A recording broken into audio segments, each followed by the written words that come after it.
Welcome back to Destination Recap, where we take the latest long-form discussions and condense them into bite-sized, impactful insights so you're always in the know. Today we're recapping a debate between guests on the Piers Morgan show. Let's get right into it. First up, the Oscar-winning actress Charlize Theron, who recently sat down for the Call Her Daddy podcast. The interview, titled "I Don't Need a Man," saw Theron opening up about single motherhood and even casually mentioning a recent encounter with a 26-year-old. But the quote that truly became a hot take, echoing through countless online discussions, was a declaration about her children not having a father. And I quote, "I love that I don't have to run every effing thing by a guy." Now, this statement has truly divided the internet. While some hail her as a feminist icon, others see it as a stark example of modern feminism undermining traditional family structures. Andrew Wilson from the Crucible podcast, I'm sure many of you are very, very familiar with him, he had one of the most visceral reactions to this. Andrew basically said, "The idea that nobody really cares when a 40-year-old attractive woman has sex with some random young man is just not impressive. It's impressive when men can date young women because most men can't. What really concerns me, Piers, is the message about single motherhood. Her kids are going to be punished by this. The data on children from single mother homes isn't good for their mental health, and the rates of abuse from having strange men around skyrocket. This is exactly the wrong kind of propaganda." Taylor Loren offered a counterpoint, focusing on the quality of the household rather than the composition. She states, "Children are better off in life when they have a loving household. Not all of those households have fathers.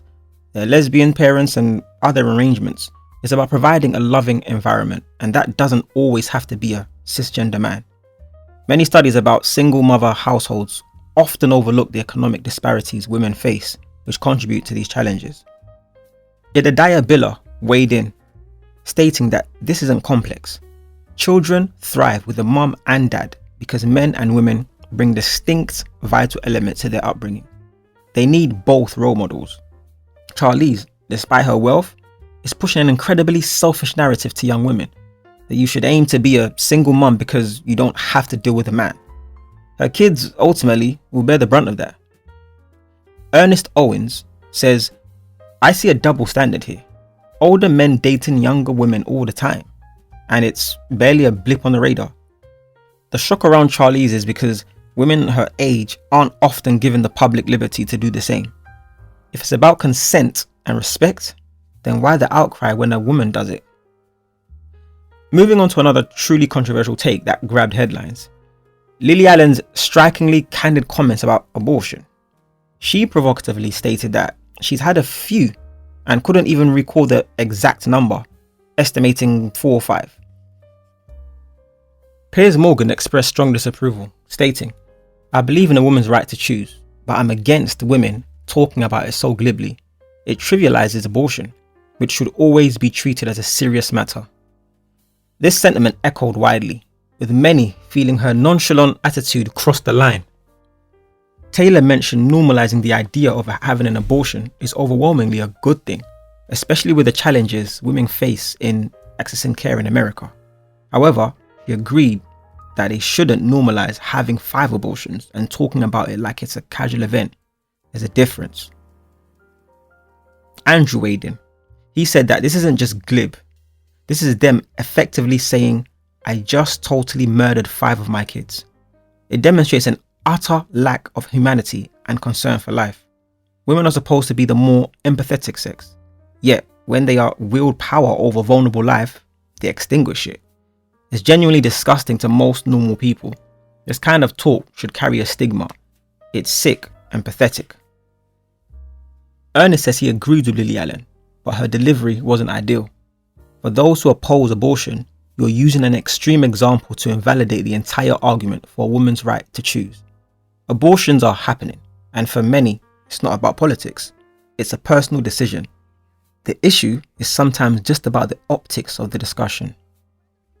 Jedediah then says, this is about the liberals actively promoting a pro-abortion culture, where it's not just legal, but celebrated. Abortion was originally pitched as safe, legal, and rare. Does this sound rare to you? Treating it like a trip to the dentist. This is not being taken seriously, and the casualness of it is a significant problem we must confront. Wow. Powerful words from every corner of this discussion. These are truly hot button issues that spark passionate responses. Now, we want to hear from you. Do you agree with Charlize Theron that a father's role is optional or even burdensome in raising children? Is prioritizing individual freedom above traditional family structures empowering or detrimental? And regarding Lily Allen's comments on abortion, does her candor normalize a vital healthcare procedure, or does it, as some argue, strip away the gravity and sanctity of life, pushing a pro-abortion culture? Where do you draw the line? Jump into the comments below and share your unfiltered opinions. Let's keep this important conversation going. If you found this recap insightful, hit that like button, subscribe to Destination Recap for more deep dives into controversial content, and ring that notification bell so you never miss a beat. Thanks for watching, and we'll see you next time.